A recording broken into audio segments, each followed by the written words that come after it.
नमस्कार, आइए स्टार्ट करते हैं 30 मार्च का फर्स्ट एडिटोरियल। और सबसे पहले देख लेते हैं कि कौन कौन से नए शब्द आज आप सीखने वाले हैं। पहला शब्द है एलियन। एलियन का पार्ट ऑफ स्पीच है एडजेक्टिव। एलियन का मतलब है स्ट्रेंज या फिर न्यू। क्या समझे? विचित्र या नया। ठीक है, ये है एलियन। एक एलियन आपने वो देखा था, कौन सी मूवी थी? कोई मिल गया। उसमें जो एलियन बताया गया था, जादू जिसको दिया गया था नाम, वो चूँकि हमारे लिए तो फॉरेन ही था, मतलब फॉरेनर ही था, हमारे लिए तो अजीब ही था, इस ग्रह का नहीं था, इसलिए उसको एलियन कहा गया। तो जो स्ट्रेंज है अपने लिए, जो हमारे क्षेत्र का नहीं है, उसको हम बोलते हैं क्या? एलियन। पराग्रही बोलते हैं इसको वैसे। स्पेयर जो शब्द है ये वर्ब है। इसका मतलब है लीव, छोड़ देना कह सकते हो। ठीक है, या किसी को बचाना कह सकते हो। लीव भी कह सकते हो और बचाना भी कह सकते हो। Save somebody from unpleasant situation. Save somebody from unpleasant situation, ये होता है क्या? स्पेयर। मतलब किसी को अनप्लीजेंट सिचुएशन से बचाना, कोई ऐसी स्थिति से बचाना जो स्थिति आपके लिए अनप्लीजेंट हो सकती है। अनप्लीजेंट नेगेटिव वर्ड है, पता ही आपको। इसका मतलब होगा कि भाई आपको वो स्थितियां अच्छी नहीं लग रही है, अनकंफर्टेबल महसूस करते हैं, उस कंडीशन से बचाने को स्पेयर बोलते हैं। मैक्सिम है, ये नाउन है। इसका मतलब होता है एक्सियोम या प्रोवर्ब या अडेज। ठीक है, कहावत को बोलते हैं, कहावत, सुक्ति। ठीक है, होलसम है वो एडजेक्टिव है। होलसम का मतलब है बेनिफिशियल, या फिर इसे कहेंगे लाभदायक को बोलते हैं तो हेल्पफुल भी कह सकते हैं। Beneficial, helpful. फ्लैग है, ये वर्ब है। इसका मतलब मार्क करना है, इंडिकेट करना है। देखो, नाउन के रूप में फ्लैग का मतलब झंडा होता है ना, और फ्लैग का मतलब कमज़ोर होना भी होता है। फ्लैग का मतलब वीक होना भी होता है। ठीक है, यहाँ पे इसका मतलब मार्क या इंडिकेट है, किसी चीज़ को चिन्हित करना, ताकि आप उसको एक बार फिर से जब देखना चाहें। जैसे मान लो आप कोई बुक पढ़ रहे हो और बुक के अंदर आपको कुछ इंपॉर्टेंट चीज़ें लगी, तो आप उसको फ्लैग कर देंगे, आप उसको मार्क कर देंगे, ताकि आप रिव्यू कर सको। आप एक बार फिर से आप उस बुक को जब पढ़ेंगे कि कौन कौन से इंपॉर्टेंट पॉइंट्स थे, तो आपने फ्लैग किए हुए होंगे, मार्क किए हुए होंगे। ठीक है, डोमिसाइल नाउन है। इसका मतलब रेजिडेंस या ड्वेलिंग होता है। रेजिडेंस या ड्वेलिंग, रहने का स्थान, निवास स्थान। फिर प्रीकर्सर है, प्रीकर्सर नाउन है। इसका मतलब फोर रनर होता है। फोर रनर कह सकते हो, या पायोनियर कह सकते हो, या एंटेसिडेंट कह सकते हो। पूर्ववर्ती जो होता है, जो पहले हो चुका होता है, जो पहले एग्जिस्ट करे, जो पहले आ जाए, जो पहले हो जाए, उसको बोलते हैं क्या? प्रीकर्सर। इसका तो स्क्रीनशॉट आप ले सकते हैं। आज का एडिटोरियल टाइटल दे रखा है सेंट्रलाइजिंग टेस्ट। सेंट्रलाइजिंग टेस्ट का मतलब क्या है? अब यहाँ पे नई जो एजुकेशन पॉलिसी थी उसके अकॉर्डिंग एक बात यहाँ पे की गई है कि भाई सारे टेस्ट, अलग अलग टेस्ट करने की बजाय एक टेस्ट कर दिया जाए। अलग अलग यूनिवर्सिटी में कोई एंट्रेंस टेस्ट है तो उसको एक ही कर दिया जाए, उसको सेंट्रलाइज बोलते हैं। सेंट्रलाइज मतलब सारी की सारी ताकत एक को दे दो, उसको सेंट्रलाइज। और डिसेंट्रलाइज में क्या होता है? उस ताकत को, उस पावर को बांट दो, जिसे विकेंद्रीकरण हम बोलते हैं हिंदी में, वो होता है डिसेंट्रलाइजेशन। तो सेंट्रलाइजिंग टेस्ट का मतलब सारे के सारे टेस्ट को ताकत एक एजेंसी को दे दो कि वही सारी टेस्ट है, वो एक ही टेस्ट होगा। ठीक है, तो इसके क्या प्रोज एंड कॉन्स है वो बता रखे हैं इस एडिटोरियल में। कुछ खास बातें, मतलब कुछ सही भी हैं इसके अंदर और कुछ गलत भी हैं। क्रिटिक्स क्या कह रहे हैं इस बारे में, इसकी हम चर्चा करेंगे। इससे पहले बताना चाहूँगा, डिस्क्रिप्शन में जाएं और वहाँ पे टेलीग्राम चैनल आशीष क्लासेज का लिंक आपको दे रखा है। उस पर क्या मिलेगा? उस पर जो ये आप पढ़ रहे हो अभी, इसका PDF मैं सुबह सुबह ही अपलोड कर देता हूँ, देखा करो उसको। उसमें हर जो इम्पोर्टेंट वर्ड्स हैं उनके वोकैब उसके साथ दे रखी होती है, तो आप पहले से उस एडिटोरियल को पढ़ के इसके बाद अगर ये इवनिंग में देखते हो तो ज़्यादा बेहतर आपको समझ में आएगा। एक बात। दूसरी बात, इस पर काफ़ी सारे प्रश्न आजकल अपलोड किए जा रहे हैं। 10 से 15 प्रश्न आपको हर दिन मिलते हैं, तो ये एक बहुत बड़ी बात है कि आप एक्सरसाइज, आप प्रैक्टिस वहाँ पे कर सकते हो। तीसरी बात, वहाँ पे आपको जो एक एडिशनल सेशन रह रहा है, जैसे वोकैब के V05 सेशन तक हो चुके हैं, वो सारी की सारी PDF है वो वहाँ आपको उपलब्ध होती हैं। तो बहुत अच्छा स्टफ़ आपको यहाँ पे मिलेगा, आप यहाँ पे कनेक्ट हों। और साथ में अपना जो एप्लीकेशन है आशीष क्लासेज, उसका नाम भी आशीष क्लासेज ही है, वहाँ पर भी जुड़ जाएं। वहाँ पर काफ़ी सारे कोर्सेज हैं। जल्द ही मैं एक बैच यहाँ पे लॉन्च करने वाला हूँ RAS के विद्यार्थियों के लिए। RAS का जो 4th पेपर होता है इंग्लिश का, उसके लिए एक जल्दी बैच आ जाएगा, वो भी इसी एप्लीकेशन पर होगा। तो वो सब आप कोर्सेज एक्सेस कर सकते हैं इस एप्लीकेशन के थ्रू। आओ सब काम की बात स्टार्ट करते हैं, एडिटोरियल पढ़ते हैं कैसे आपको इसको टैकल करना है। The decision to conduct a common university entrance exam. The decision, निर्णय। डिसीजन क्या है? डिसीजन नाउन है। क्यों है? क्योंकि द लगा रखा है। ये छोटी छोटी बातें ध्यान रखेंगे। तो निर्णय किस चीज़ का? कंडक्ट करने का। कंडक्ट क्या होता है? संचालित करना। कि एक कॉमन यूनिवर्सिटी एंट्रेंस टेस्ट, इसको एक शॉर्ट फॉर्म में कह दिया CUET, ठीक है। तो कॉमन यूनिवर्सिटी एंट्रेंस टेस्ट को कंडक्ट करने का डिसीजन किसके लिए? एडमिशन के लिए। अब एडमिशन में जनरली हम 2 लगाते हैं, यहाँ इन लगा रखा है, इन भी हो सकता है, एडमिशन के साथ में 2 भी हो सकता है, ध्यान रखिएगा। किस लिए? एडमिशन के लिए। कहाँ पर? अंडर ग्रेजुएट प्रोग्राम्स में, UG जो प्रोग्राम्स होते हैं उनमें। किसमें? In all university grants commission funded central universities. ये उन सेंट्रल यूनिवर्सिटीज की बात है, उन केंद्रीय विश्वविद्यालयों की बात है जिसको UGC फंड देता है, UGC के द्वारा फंडिंग इसकी होती है, ठीक है। कब से? 2022-23 से।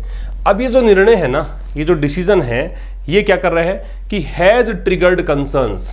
इस डिसीजन ने कंसर्न्स ट्रिगर किए हैं। ट्रिगर का मतलब क्या होता है? ट्रिगर का मतलब होता है उत्प्रेरित करना। आप इसे क्या कह सकते हो? कोज कह सकते हो, स्टिम्युलेट कह सकते हो, ठीक है। किसी चीज के होने का कारण बनना, किसी चीज को प्रेरित करना, स्पर करना कह सकते हो, ठीक है। तो ये सब होंगे ट्रिगर। तो इसने चिंताएं बढ़ा दी हैं। डिसीजन की वर्ब हैज ट्रिगर्ड है, कंसर्न्स नाउन है, बाकी इसमें कुछ खास नहीं है। फिर देख लो फिर भी कि जो कॉमन यूनिवर्सिटी एंट्रेंस टेस्ट है उसको कंडक्ट करने का जो निर्णय है, किसके लिए? अंडर ग्रेजुएट प्रोग्राम्स में एडमिशन के लिए। ये कौन से प्रोग्राम्स कहाँ चलते हैं? ये सारी सेंट्रल यूनिवर्सिटी में चलते हैं जिनकी फंडिंग UGC करता है। 2022-23 से ये सब कुछ आयोजित होगा। इस चीज़ ने चिंताएं बढ़ा दी हैं, नो डाउट, इसमें कोई शक नहीं है। नो है वो क्या है? डिटरमिनर है। डाउट क्या है? नाउन है। तो इसमें कोई शक की बात नहीं है। The proposal is influenced by the national education policy. कि ये जो प्रपोजल है, ये जो प्रस्ताव दिया है, ये किससे प्रेरित है? किसके द्वारा इन्फ्लुएंस है? क्या कारण से ये प्रस्ताव रखा गया है? तो ये न्यू एजुकेशन पॉलिसी जो है, नई जो शिक्षा नीति है, उसके अकॉर्डिंग है। विच एडवोकेट्स, विच आ रहा है शिक्षा नीति के लिए। प्रपोजल की वर्ब तो इज है, विच आ रहा है इस पॉलिसी के लिए। ये पॉलिसी क्या कर रही है? ये पॉलिसी एडवोकेट करती है कॉमन एंट्रेंस एग्जामिनेशन को, ठीक है। ये कॉमन एंट्रेंस एग्जामिनेशन जो हैं उसको ये एडवोकेट करती है, उसका समर्थन करती है। अगर आप किसी को एडवोकेट करते हैं, इसका मतलब आप उसके वकील खड़े हो गए हो। वकील होने का मतलब है आप उस चीज़ के अंदर उसका सपोर्ट करते हो, ठीक है। तो ये इसको एडवोकेट करती है कॉमन एंट्रेंस एग्जामिनेशन को। किसके द्वारा? नेशनल टेस्टिंग एजेंसी के द्वारा। किसके लिए? अंडर ग्रेजुएट और ग्रेजुएट एडमिशन्स के लिए। और किसके लिए? फेलोशिप्स के लिए। अब ये क्या बला है फेलोशिप? फेलोशिप का मतलब अगर आपको कोई हायर डिग्री के लिए जाना है, अगर आपको उच्च शिक्षा प्राप्त करनी है, उसके लिए आपको एक प्रकार से फाइनेंशियल एड, फाइनेंशियल हेल्प मिलती है सरकार के द्वारा, किसी भी जैसे UGC के द्वारा, है ना। तो इसको बोलते हैं फेलोशिप, ठीक है, इन सब के लिए। तो प्रपोजल की वर्ब इज है, विच एजुकेशन पॉलिसी के लिए है, वर्ब एडवोकेट्स है। आगे आइए। द कॉन्सेप्ट, जो कॉन्सेप्ट है एज सच। एज सच का मतलब एग्जैक्टली, जैसी हम बात कर रहे हैं ठीक वही, एग्जैक्टली। और ये फ्रेज है। तो कॉन्सेप्ट जो है exactly is not alien to the CUs. Alien के साथ टू लगता है। ये सीयूज के लिए अलग, मतलब ये कह रहे हो अजीब नहीं है। स्ट्रेंज या न्यू को हम क्या बोलते हैं? एलियन पढ़ के आए फर्स्ट स्लाइड में। तो ये जो कॉन्सेप्ट है, कॉन्सेप्ट के पहले द क्यों लगाया? क्योंकि हमें पता है किस कॉन्सेप्ट की बात कर रहे हो, कि आप चाह रहे हैं कि सारे जो एडमिशन हो वो एक टेस्ट के द्वारा हो। तो ये जो कॉन्सेप्ट है वो सेंट्रल यूनिवर्सिटीज़ के लिए कोई नया नहीं है, ठीक है। ओवर अ डजन CUs, तो 1 दर्जन से अधिक जो सेंट्रल यूनिवर्सिटीज़ हैं ये एडमिट करती हैं स्टूडेंट्स को, मतलब एडमिशन लेती हैं विद्यार्थियों का, टू अंडर ग्रेजुएट प्रोग्राम्स। किस में? इन प्रोग्राम्स में क्या यूज करते हुए, यूजिंग प्रेजेंट पार्टिसिपल है, central universities common entrance test scores, इनको करते हुए, इन स्कोर्स को लेते हुए। ठीक है, तो ये कॉन्सेप्ट कुछ नया नहीं है। 1 दर्जन से अधिक, ओवर जो है वो मोर देन के लिए आ सकता है। ओवर प्रेपोजिशन है, एडवर्ब भी होता है होने को तो, लेकिन यहाँ पे प्रेपोजिशन है क्योंकि आगे ऑब्जेक्ट दे रखा है, इसका मतलब मोर देन होता है, संख्या में अधिक के लिए बोलते हैं। तो 1 दर्जन से ज़्यादा ऐसी सेंट्रल यूनिवर्सिटीज़ हैं जो क्या करती हैं, स्टूडेंट्स को अंडर ग्रेजुएट प्रोग्राम्स में एडमिशन देती हैं CUCET स्कोर का प्रयोग करते हुए। ये जो प्रस्तावित CUET है, प्रपोज्ड CUET तो नाउन हो गया, नाम है किसी का, और ये इसका मॉडिफायर एडजेक्टिव है। तो ये जो प्रस्ताव जिसका रखा है CUET का, ये जो है 13 लैंग्वेज में होना है। ठीक है, 13 अलग अलग भाषाओं में ये टेस्ट होना है। सीक्स इसकी वर्ब है, ये चाहता है, सीक का मतलब चाहना, तलाशना, कोशिश करना, डिमांड करना। क्या, टू मेक इट मैंडेटरी, मतलब इस प्रस्तावित CUET में क्या है, इसमें यह चाहा गया है कि अनिवार्य कर दिया जाए। मैंडेटरी का मतलब क्या होता है भाई, मैंडेटरी का मतलब होता है कंपल्सरी।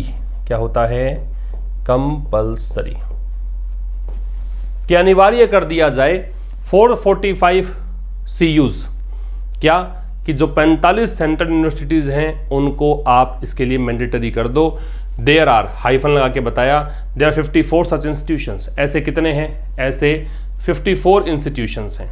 ठीक है, 54 इंस्टीट्यूशन के लिए आर है। ये पहले कैसे चला गया, क्योंकि देयर से स्टार्ट हो गया, तो देयर से स्टार्ट करोगे तो क्या लगता है, इन्वर्जन। इन्वर्जन होता क्या है, क्रिया का प्रयोग कर्ता से पहले होना इन्वर्जन कहलाता है।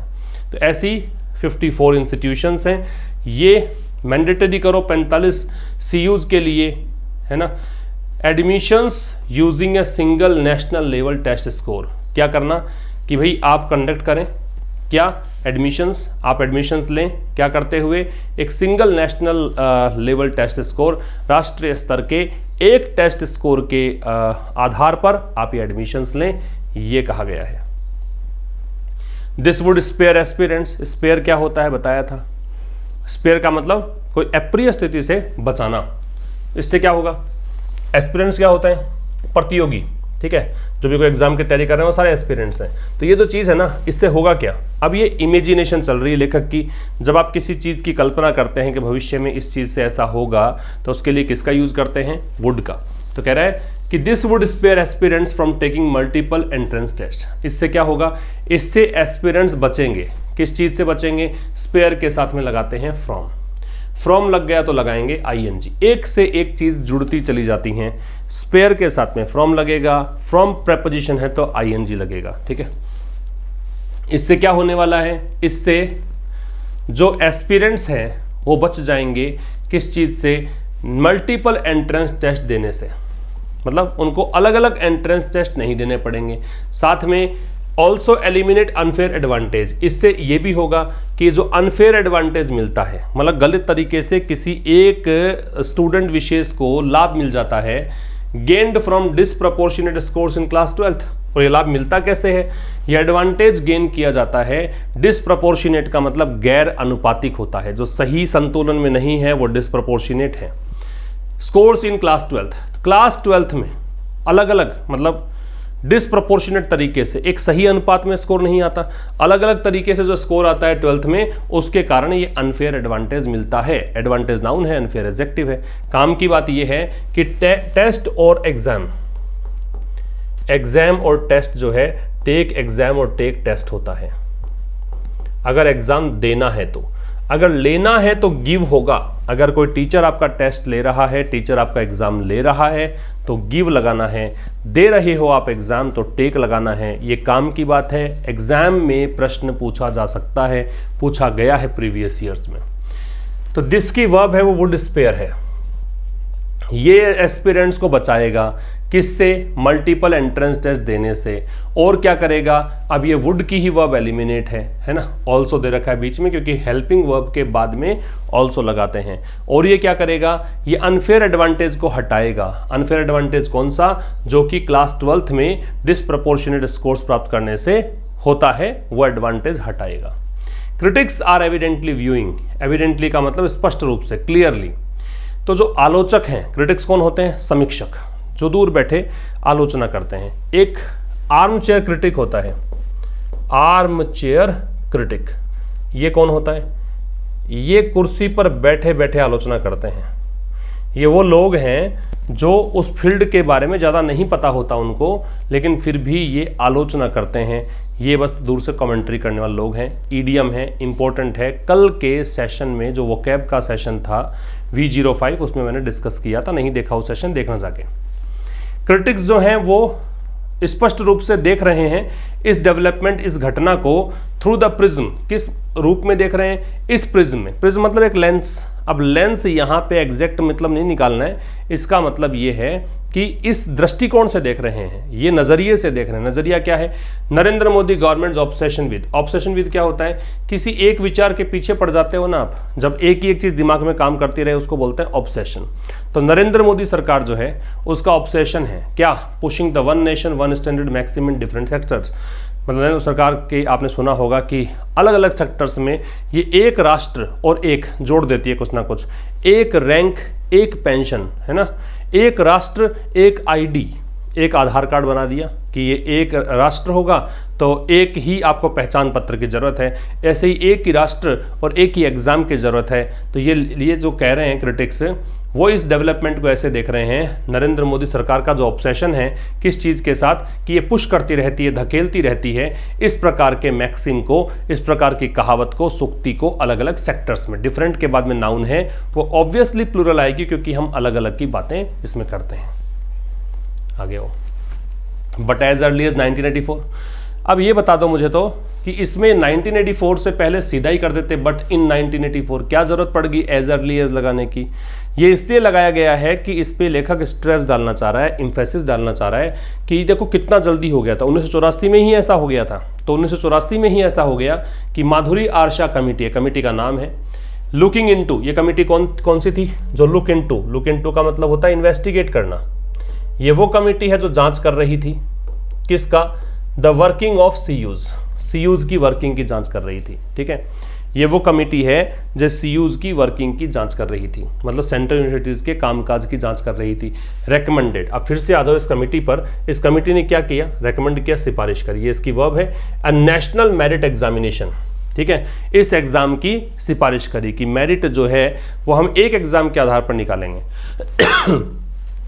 इन द इंस्टेंट केस, तत्कालिक केस में, तत्कालिक मतलब उस समय का केस जो है, द यूजीसी हैज क्लैरिफाइड, मतलब जो हाल फिलहाल का केस है उसकी बात कर रहा है। तो यूजीसी हैज क्लैरिफाइड, यूजीसी ने क्लैरिफाई किया है, स्पष्ट किया है, the existing scheme of reservation in individual universities would not be disturbed. क्या कहा है कि भाई जो हाल फिलहाल स्कीम है ना, हाल फिलहाल जिस तरीके से हम रिजर्वेशन रखते हैं यूनिवर्सिटीज़ में कि ये कुछ शीट्स जो हैं इस सेक्टर के लिए रखी गई है, तो ये जो चीज़ है ये डिस्टर्ब नहीं की जाएगी। Would not be disturb passive है, बी के साथ थर्ड फॉर्म है, पैसिव है। ठीक है। Yet the CUET may not qualify as a wholesome determinant। Determinant का मतलब फैक्टर होता है, डिटर्मिनेंट का मतलब निर्धारक होता है, डिसाइसिव फैक्टर होता है। यट का मतलब होता है फिर भी जो CUET जो है वो हो सकता है कि क्वालिफाई ना करे। क्वालिफाई का मतलब क्या है? एक प्रकार से स्टैंडर्ड तक नहीं पहुंचे, रीच स्टैंडर्ड को क्वालिफाई कहा गया है। इसका मतलब है रीच स्टैंडर्ड, रीच स्टैंडर्ड। तो कह रहा है कि भाई फिर भी यट है वो विरोधाभासी वाक्यों को जोड़ने के लिए आता है। जब आप उल्टे बातें करोगे, अपोजिट बातें करोगे, उसके लिए यट लगा दोगे। जैसे मैं कहूँ कि वह धूम्रपान तो बहुत करता है फिर भी वो स्वस्थ है, तो एकदम अपोजिट बात हो गई, है ना। आप अंग्रेजी की प्रैक्टिस तो बिल्कुल भी नहीं करते फिर भी आपकी अंग्रेजी अच्छी है, तो ये यट को ये इसका प्रयोग होता है यट का। तो यट द CUET में not qualify as a wholesome determinant. Wholesome adjective है, प्रॉफिटेबल या हेल्दी को हमने बोला था, या बेनिफिशियल को बोला था, हेल्पफुल को बोला था। तो CUET जो है वो स्टैंडर्ड तक शायद ना पहुंचे। किस रूप में? एक लाभदायक कारक के रूप में। किसका? फैक्टर ऑफ मेरिट, मेरिट का। Given the educational and regional disparities in India. Given का मतलब होता है ये चीज देखते हुए, मतलब इस चीज को कंसीडर करते हुए। गिवन प्रेपोजिशन है। डिस्पैरिटीज का मतलब होता है डिससिमिलैरिटी। डिस्पैरिटी का मतलब है डिससिमिलैरिटी, मतलब असमानता, अनइक्वलिटी। ठीक है। तो कह रहा है कि किसको देखते हुए? जो शैक्षणिक और क्षेत्रीय असमानता है भारत में, उसके चलते ये एक होलसम डिटर्मिनेंट के रूप में नहीं हो सकता, तैयार क्वालिफाई नहीं कर सकता। While a vast majority study in state boards. अब कह रहा है यद्यपि, वाइल का काम क्या है, दो अलग अलग विरोधाभासी वाक्यों को जोड़ना, जो अलग दिशाओं में जाते हैं उन वाक्यों को जोड़ना।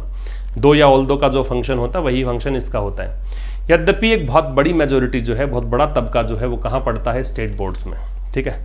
बहुत बड़ा तबका है वो राज्य बोर्ड में पढ़ता है, जैसे मैं पढ़ा हुआ राजस्थान बोर्ड से, आप हो सकता है हरियाणा बोर्ड से हो, यूपी बोर्ड से हो, बिहार बोर्ड से हो, महाराष्ट्र बोर्ड से हो, तो राज्य बोर्ड है ना। कुछ सीबीएसई के होते हैं, वो केंद्रीय एक बोर्ड हो गया। तो यद्यपि कुछ वास्ट मेजोरिटी जो है वो पढ़ती है इसमें। The test would be based, फिर भी ये जो टेस्ट है वो बेस्ड होगा किस पर, एनसीईआरटी सिलेबस पर।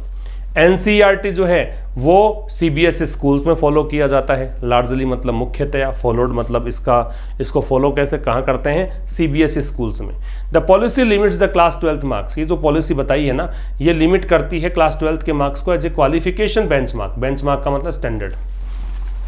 लेखक कह रहा है क्लास 12th के मार्क्स को कैसे शामिल करोगे, क्लास 12th के मार्क्स को हम शामिल करेंगे केवल और केवल, लिमिट डाल दी कि केवल क्वालिफिकेशन के लिए ही चाहिए 12th के मार्क्स, है ना।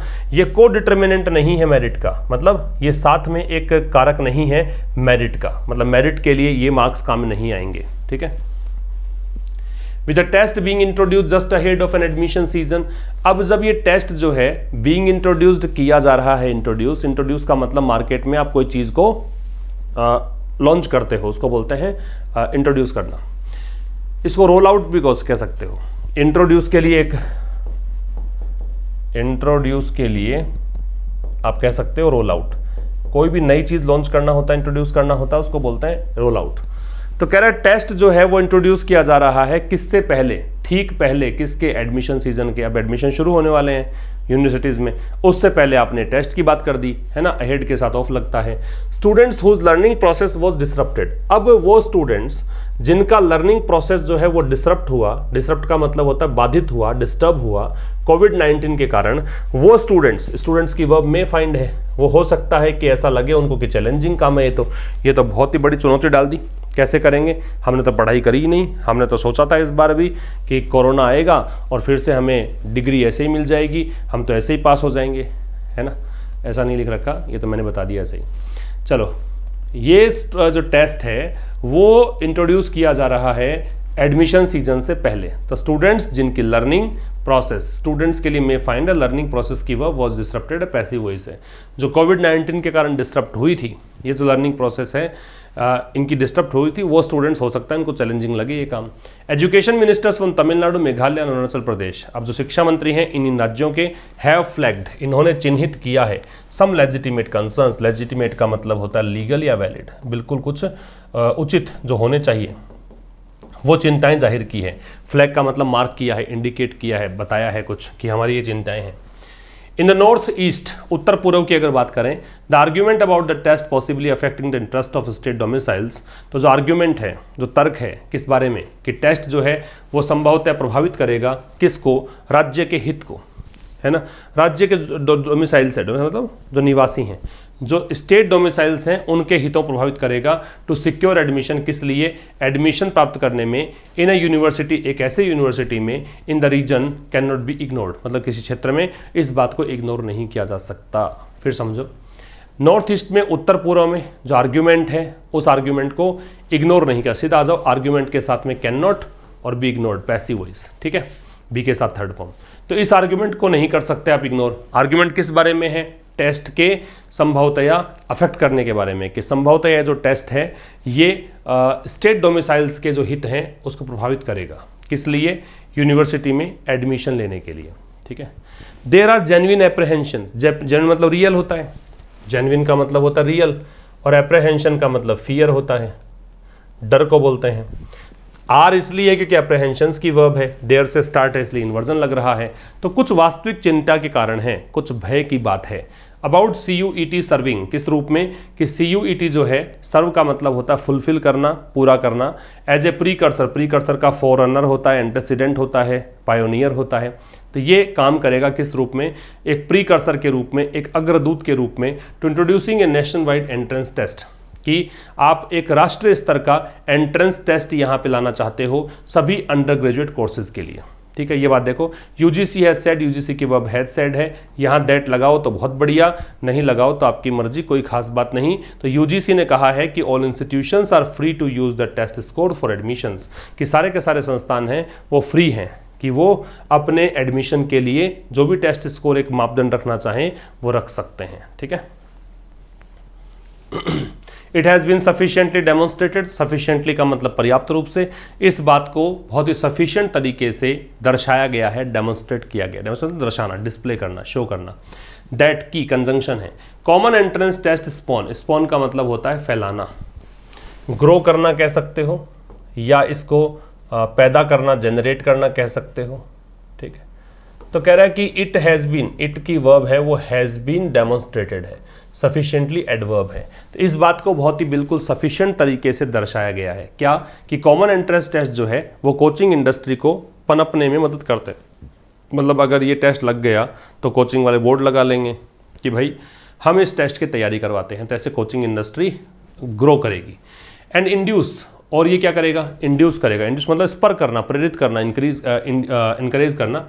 Coast heavy hybrid courses, hybrid courses का मतलब जिसमें आप ऑफलाइन क्लासेस भी ले सकते हो, ऑनलाइन क्लासेस भी ले सकते हो, वो हाइब्रिड है, मिला जुला रूप है। ठीक है, from class 6 onwards, Chhathi class से ही चालू हो जाएंगे हाइब्रिड कोर्सेज, जहाँ पे कॉस्ट हैवी पड़ेगी उसकी।